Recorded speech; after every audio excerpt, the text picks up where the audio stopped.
All right, we're talking New Hampshire here for the Cup Series. Going to be out of town this weekend. Not going to be doing live shows, but I will do a picks video Saturday following the practice and queue for everybody who wants that, who just didn't, get to experience the live show this past week because I was out of town and I won't be live this weekend. So anyway, let's get right into it. When we look back, and I'm going to go and kind of look back at last year's point in the series and how teams were doing. And I don't want to focus on names. I want to focus on driver A, B, C, and D. Find the statistics that we wanted to look at last year entering New Hampshire, how New Hampshire went, and then using that same philosophy and look at this year's drivers, compare it to who should perform here at New Hampshire. When we look at last year entering New Hampshire, and we look at guys who were showing speed at the flat tracks, at the races where you needed to have a good car in the center of the corner to carry speed, and certainly on low bank tracks when we looked at Phoenix, when we looked at Martinsville, when we looked at Richmond, and you even started to look at other places that had, certainly when you look at the intermediate tracks, but when you look at the intermediate tracks that were certainly flatter, and same thing with Pocono as well, tracks that you need to be able to carry the speed through the corners to get by people, to carry fast speeds, and you saw the guys who you pretty much predicted to be fast at New Hampshire. So when we go and look very quickly through the races last year, leading up to New Hampshire, we saw that Joe Gibbs Racing was extremely quick between pretty much all four cars at Phoenix. Granted, the finishing positions were Truex, Logano, Hamlin, Keselowski, Elliott, Harvick, Larson, Byron, Bell, Blaney, Eric Almirola. The reason I'm not going to go every single driver by driver throughs, I just want to see the trends that came through, Larry Mack's trends of the race. And when we look at Phoenix, we saw that Ford and Toyota, Penske and Joe Gibbs were the two teams that were the best there at that track. When we get to Richmond, that's when Hendrick starts popping their name in there. But hey, who else is in there? Who else is part of the top 5 finishing positions there? It's Hamlin, Logano, Bell, and Truex, with Kyle Busch finishing 8th. So we're seeing that, okay, consistently 2 races in, looking at the 2 races that have the flat tracks and the short tracks and the short tracks builds and things that you want to have entering New Hampshire, 2 races in, we're seeing the same players in there. When we look at Nashville real quick, and I'm looking at Nashville in a sense that a race like intermediate track, but a lot of people expected it to run like a short track, or at least a situation like that. That's when we saw Hendrick show up, when we saw a lot of the Chevys show up, when we saw the teams that didn't show up at Phoenix, didn't show up at Richmond. That's when they showed up at Nashville. Now we went to Pocono. Pocono, basically a combination of the aerodynamic speed that you have at intermediate tracks and the handling that you have on the flat tracks. You need a car that's going to be fantastic down the straightaways to carry speed and gain speed down the straightaways, but you also need a car that's going to exit the corners very well. Cars that are going to carry speed through the corners so you can carry that speed down the straightaways. When we looked at who was good at Pocono, we see that, okay, Hendrick is there too. Who else is there? It's the Joe Gibbs drivers. It's the Joe Gibbs stable, and that was just the first race at Pocono. When they returned for day number 2, who won the race? And granted, he made it on fuel strategy. He lost, not a gear. I forgot what exactly happened with Kyle Busch, but he was forced to not pit again, ends up winning the race on fuel mileage, but he was very fast. We saw that this was the race that Bubba Wallace ran the DraftKings scheme in. I'm not even going to make a joke about that.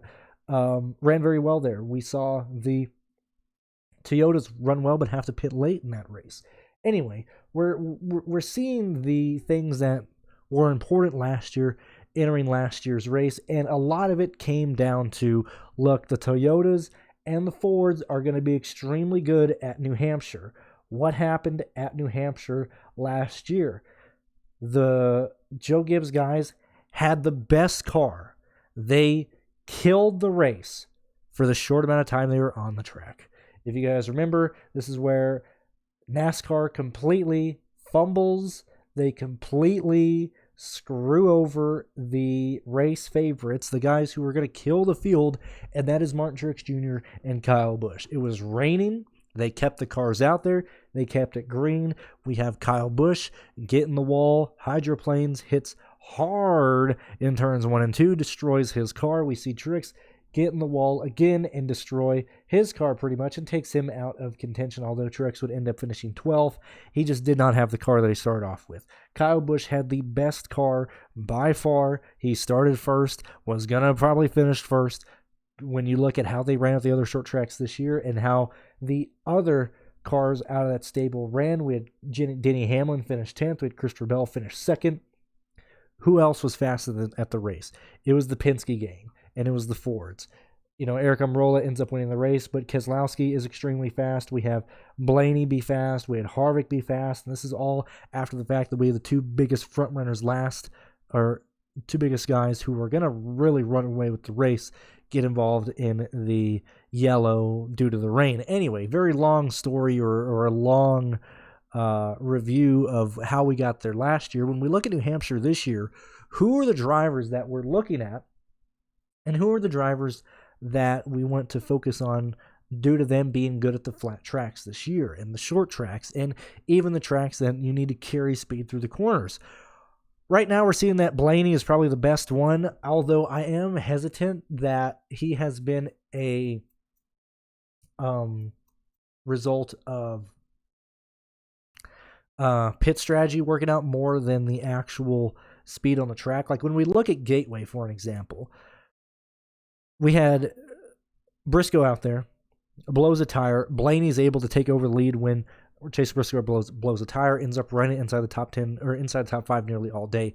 Ran it very well at Martinsville, ran very well at Richmond, ran very well at Phoenix, and that's the reason why he's the top of the food chain right now entering this week based on the flat tracks.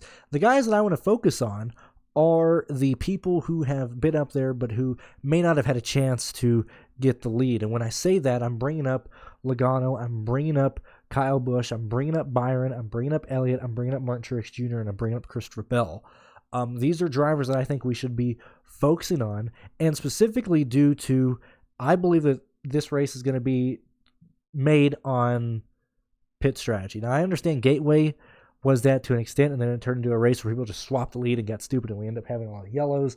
Gateway on paper should have been a race that went green. I think it would have gone green if people raced differently, if Chastain wasn't throwing people on the wall. But it should have played out very similar to Richmond and Martinsville. I still lean on that, just due to the fact that that's how that race would have gone if it didn't end in just, if we didn't have a lot of yellows in stage 3 and a lot of short run guys and people just acting stupid. The reason I'm saying that is because pit road is going to dictate how this race plays out. How did Truex Jr. get the lead on pit road, or how did Truex Jr. get the lead in Gateway? It was on pit road. How did people win the race at Martinsville and Richmond? It was on pit road. How did people win and maintain their position at Phoenix? It was on pit road. And so when we're looking at the race rating for these flat tracks, at least in my opinion, I think it's more of an indication of how these guys were on pit lane and how they were able to elevate and maintain track position on pit lane. A guy that's popping out for me that you might not really be aware of is Eric Almirola. I think he is a guy that we need to keep our eyes on this week as a guy who I think he can maintain track position or who can elevate his track position based on where he starts on pit road or what pit stall he has. Now, we don't have that. We don't have the pit stall selections yet, but that is going to be a gigantic factor that we need to look in. If you're a part of the Discord, I'm kind of leaning more into throwing more time and really analyzing what pit stalls these guys have and the pit selections on top of the pit time that we've seen at the races this year. Eric Almirola is a guy that if he has an open or if he has an open pit stop either in front of him or behind him, or a pit stop that is going to show a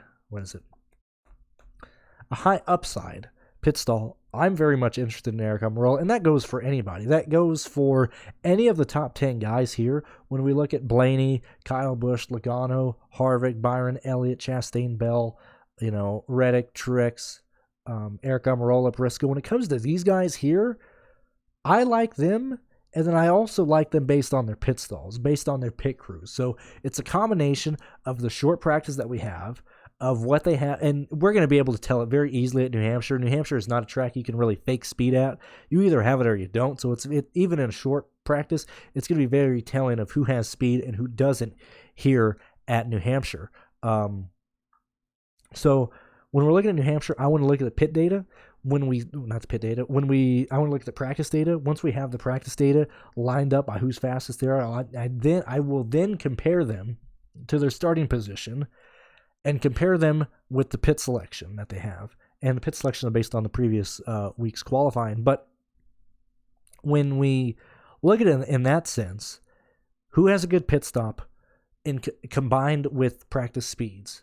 Okay, that's who it is. And it was very similar to how I went about the race at Nashville.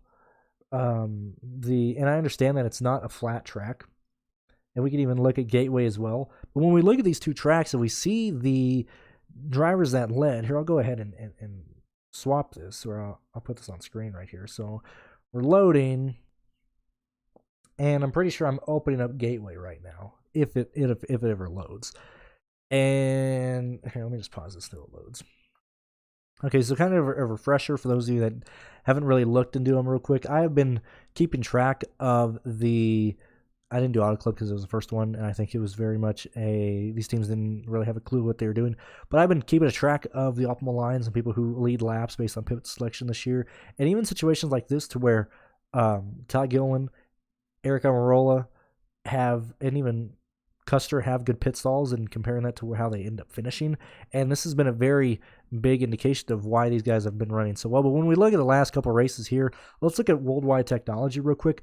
Why did I like Martin Truex Jr. so much? Why did I lead to that? Why did I say in the live stream that, look, you guys got to play Truex Jr. here. He's going to lead laps. Nobody fucking played him. He leads laps, and he ends up being in the optimal lineup. When we look at guys who led laps, and I think Gateway is going to be very much identical. Like, I would not be shocked if the optimal line and people who lead laps, while I don't want to focus on the numbers, when we look at the pit stall selections, and we can see selections that very easily lead to guys being able to lead laps and being able to maintain the lead on pit road and being able to maintain the lead throughout these stages. When we look at Nashville, very similar. Like, who was leading in this race? Who took advantage of this race? I mean, yes, these are good cars who are most likely to be able to take Chase Elliott. How did Chase Elliott take the lead? He took the lead on pit road. He took the lead in Nashville on pit road from the Joe Gibbs team. They were not able to pass him on the track, and Chase Elliott was not able to pass him on the track. This was determined on pit road. Now, granted, the optimal line for Nashville got pretty fucked up because Joe Gibbs decided, for whatever reason, pit all four cars, give up the track position on a green-white checkered, start outside the top 15, and they thought they were going to get back up there. Don't understand that. This optimal line should have been a much higher scoring line. I think the optimal line scored 360 points. Lineups during the race was scoring near 380, 390. This optimal line is not the story of how this race played out. It was very much Joe Gibbs doing a very, very dumb decision on pit road late in the race. But when we look at Gateway, I can see this playing out very similar to how New Hampshire is going to play out. And so that's where I'm at. This is a situation where I am very interested in chasing good plays.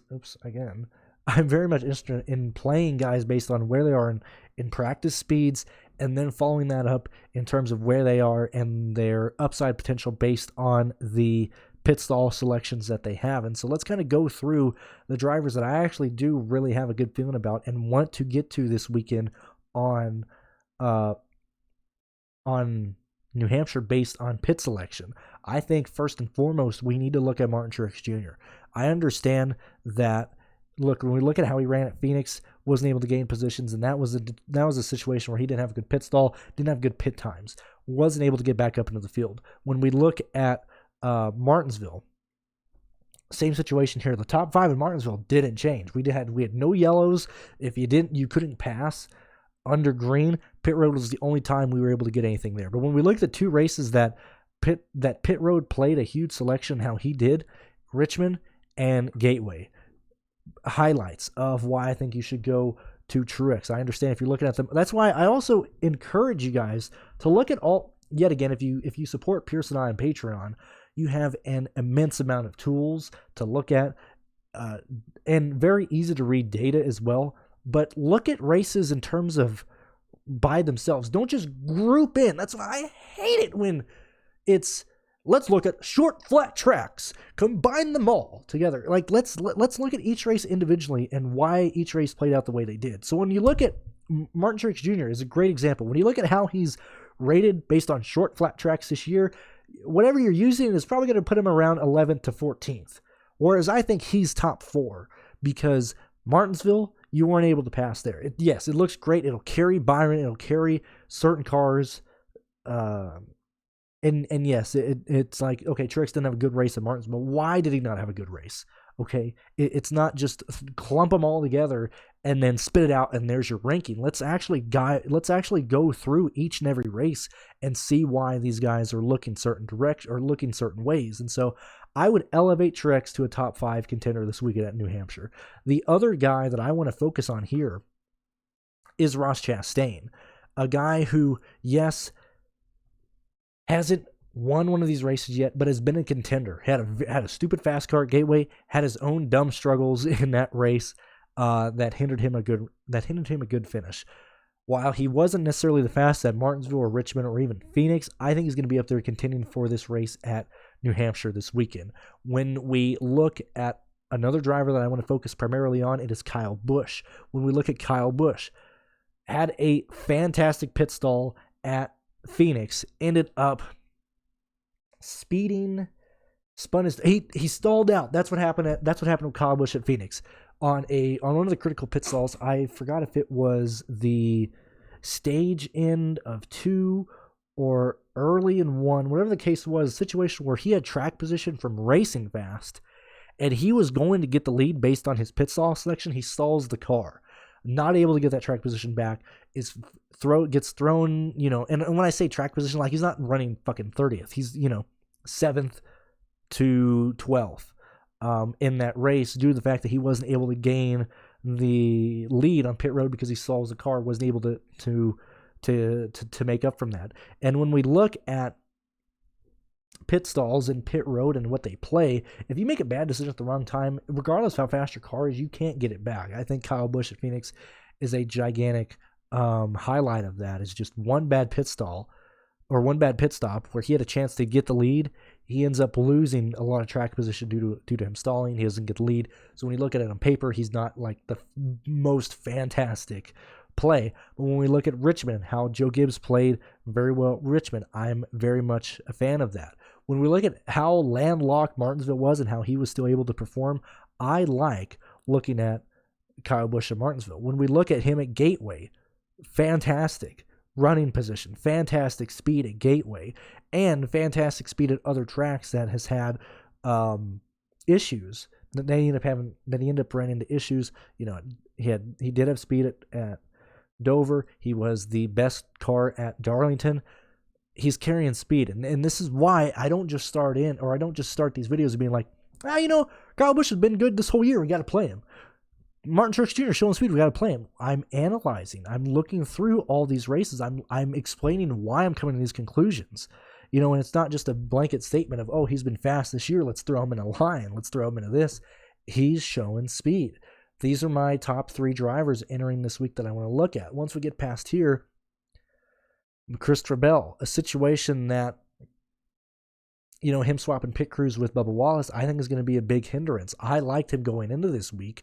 I'm very much worried that we're going to see an issue from the pit crew that hinders Bell's performance here at New Hampshire, because Bell is clicking on all cylinders right now when we look at the races that are important. When we look at Richmond, when we look at Martinsville, when we look at Gateway, when we look at Phoenix, even though he had a poor race at Phoenix, this is still looking good. I'm very, very worried about Bell being hindered by his pit crew and by the pit times. And when you look at how that crew operated, Bubba Wallace, and I know it's not the entire crew. I also want to, elaborate on that is, look, you don't need the entire crew to be bad. You just need certain components that indicate a slow pit stall. And we saw that with Bubba Wallace. We saw it Christopher Bell running an issue this past weekend at Atlanta right out of the gate.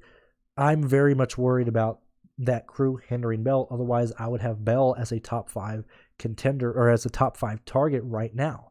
Right now, he's about 6th, 7th, 8th. It depends on what his price ends up being.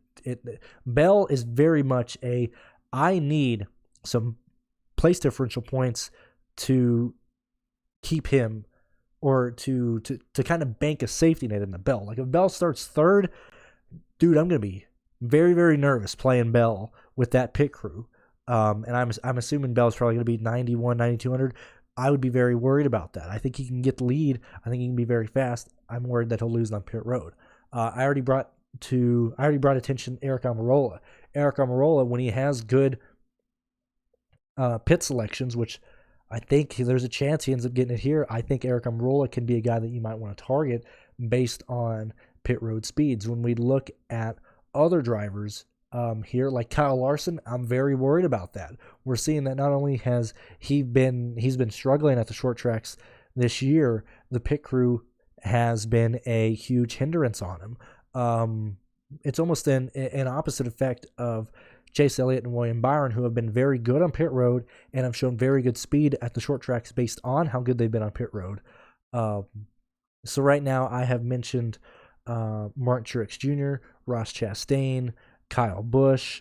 I highlighted Eric Almirola as a guy I think you should maybe target. I think you should also then, once we get those guys out of the way, Chase Elliott and William Byron are guys that I think you should target as well based on where and how they're going to perform pit road. And that's how I'm really going about looking at New Hampshire early in this week. Right now it's Tuesday. They don't qualify. Actually, they don't practice qualify till Saturday. But this is where I'm at. I don't see this stuff changing anytime soon. I don't see a reason for this stuff to change. This is where I'm at. These are really the five main, like if you take Eric Almirola out, those are the lap leaders that I want to target entering this week. I don't trust Kyle Larson. When we look at Alex Bowman, pit road is going to be there. His short run speed or short track speed, we're the Roman emperor. I'm not even in frame. That's what I'm worried about. That's where I give him a down. But what are we doing? Oh man. Hold on a minute. I gotta pause this. Pearce is in here updating stuff, and he just moved around. I had to wait for him to resort everything. I was like, man, why am I looking at A.J. Allmendinger right now? Those are the guys that I want to focus on. I'm hesitant about, or the guys that I've mentioned I want to focus on. I'm hesitant about Kyle Larson. I'm worried about Bowman. I'm worried about Austin Cindric, people like Kurt Busch, people like Chase Briscoe, Tyler Reddick, Briscoe, Dylan. Got to show me practice speeds. Got to be in a place that I think you can take advantage of pit road. Outside of that, I'm not very interested in that. Now let's look at guys that you might be forced to play when we get to the value range, when we get to filling out your line. Let's go head to head and look at these guys between Ty Dillon and Todd Gilliland. They are very much identical plays. I would lean, when we look at the short tracks that Ty Dillon went to and we look at the short tracks that Gilliland raced at this year, the edge goes to Ty Dillon. So this is a race right now to where if they're starting very similar places and price is not that big of a factor, I would lean Ty Dillon over Gilliland and over Harrison Burton. This is a place where I do not want to target Michael McDowell. We are not seeing everything that we need to see there. Now, granted, the Gateway running position and how that race played out will elevate him a little bit, but when you look at the other three races, Phoenix, Richmond, and Martinsville, it is leaning to me not liking Michael McDowell. And I think if he didn't perform as well at Gateway, he'd probably be farther down in the rankings than just 24th right now. I'm worried about Ricky Stenhouse Jr. I think he's going to qualify in the back of the field. I think he's going to be a trap play. I don't want to play Corey LaJoie. This is a situation where he is not going to show speed here. They have not shown speed at the short flat tracks this year. I think Corey LaJoie and Stenhouse are guys you should look at and understand that is a trap play. They're going to look appealing. We have seen it time and time again this year at these tracks that these are not the guys I want to go to. When we kind of look at the middle of the tier, or middle of the running, not middle of the tier, but like when you look at rankings between 12th and 24th, guys that I think you should go out of your way to try and target here are people like Cole Custer, are people like Eric Jones, because these guys are showing speeds that are better than half of the field. Right now, we got Cole Custer ranked as 19th when we look at all four of the short flat tracks this year. But when you look at how he's ran, Phoenix, that's not bad. When we look at Martinsville, that's not bad. Even at Gateway, that's not bad. Really, the only, low life or the only down point of that was Richmond. Actually, going back, I want to add that Christopher Bell at Richmond had a pit stall that had one of the light poles directly in the middle of it, and he still had a really, really good time on pit road and a really good race. And so, yet again, it leans on that pit crew for Christopher Bell. Going back, Cole Custer is a guy that I am very much interested in this weekend. Eric Jones is as well. Same with Chris Buescher. I don't think these three drivers I just mentioned will qualify in the back half of the field. I think these are drivers who will qualify anywhere from 15th to 21st. And if that is the case, I'm okay with them. I think they're fine plays, especially when we get to this race that I think we're not going to see many passes in. Now, I understand I say that a lot, and we do get surprises. Okay, we have gotten a little bit insane. Charlotte got crazy at the end of the Coca-Cola 600. Gateway, we have Briscoe. I think if Briscoe leads that stage, I don't know if he necessarily gets rid of the lead at any time in that race. When we look at Nashville, we had one organization kill the field. We have Chase Elliott get the lead on pit road, and then we have late race yellows and Joe Gibbs throwing the race away. But for the majority of that race, it was pretty much determined to be, certain guys. We didn't have a whole lot of passing in that race. If you look at Eric Jones's race from Nashville, it was a struggle. He did not have speed. That was a struggle type of race. And when you're at this point in the field looking from 15th to 21st, there's not going to be a lot of passing there. You are where you are. You're lined up by where your team is, by where you are in speed. And so I would much rather go to people like that versus Daniel Suarez, versus McDowell, versus AJ Allmendinger, Justin Haley, Ricky Stenhouse Jr. That's really where I'm at. And that's really the early look at New Hampshire. Now, just real quick, kind of looking at previous optimal lines, you got to remember that last year we did have Kyle Busch and Martin Truex Jr. get in the wall due to it raining. But the optimal lineup there ended up having pretty much all the major lap leaders. So we had Eric Almirola, Harvick, Keselowski, and Blaney.